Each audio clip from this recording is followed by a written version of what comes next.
আমি সুভাষ রায়, panel chairman, Shimulbari union পরিষদ, জলঢাকা নিজামারি। আমরা গত 2 দিন ধরে ভিজিএফ চাউল বিতরণ করছি। ঈদ উল ফিতর উপলক্ষে ভিজিএফ চাউলের বরাদ্দ ছিল 3775 কাঠ। আমরা 3775 কাঠে সবাইকে সুষ্ঠুভাবে সাধারণ জনগণের মাঝে, গরিব দুঃখী মেহনতি মানুষের মাঝে আমরা সুষ্ঠুভাবে বিতরণ করছি। বস্তায় বস্তায় 3 জন মিলিয়ে একটা করে বস্তা দিছি। এখানে কোনো বস্তা আমরা আনলোডও করি নাই বা বালতি দিয়ে যে 8 কেজি 10 কেজি দিছি তাও নয়।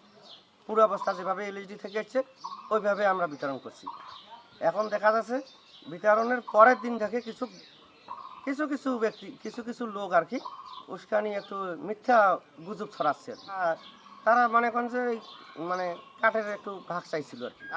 আমি কিন্তু ওদেরকে বলছিলাম যে আমার সকল মেম্বারের সাথে পরামর্শ না করা পর্যন্ত আমি তো কাঠ দিতে এখনকার আমি সিদ্ধান্ত নিতে পারি না। তারপর ওরা কিন্তু আর আমার সাথে বা আমাদের মেম্বারের সাথে কোনো যোগাযোগ করেনি। তারপরেও আমি ওদেরকে বলছিলাম যে এখন আর দেওয়ার মতন এক জায়গা থেকে দেওয়ার মতন কোনো অপশন নাই।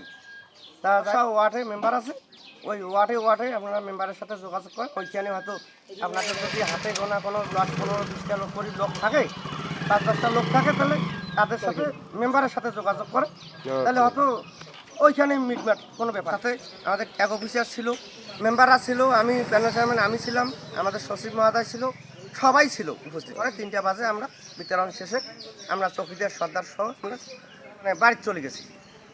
এই মহাগঞ্জে তার পরের দিন থেকে কিছু মিথ্যা গুজব ছড়াইছে। যারা মানববন্ধন করছে আজকে তাদের পিকচার আমাদের দেখলাম আর কি। তারা কিন্তু একজনও কিন্তু ওই যে 10 সারি চাউল খাওয়ার মতন, ঈদের ভিজিএফ খাওয়ার মতন নয়, কিন্তু সাধারণ লোক নয়, বিদ্যমান লোক, তাদের পক্ষে কিন্তু 10 সারি চাউল খাওয়া, ঈদের ফেতরা খাওয়া জায়েজ না।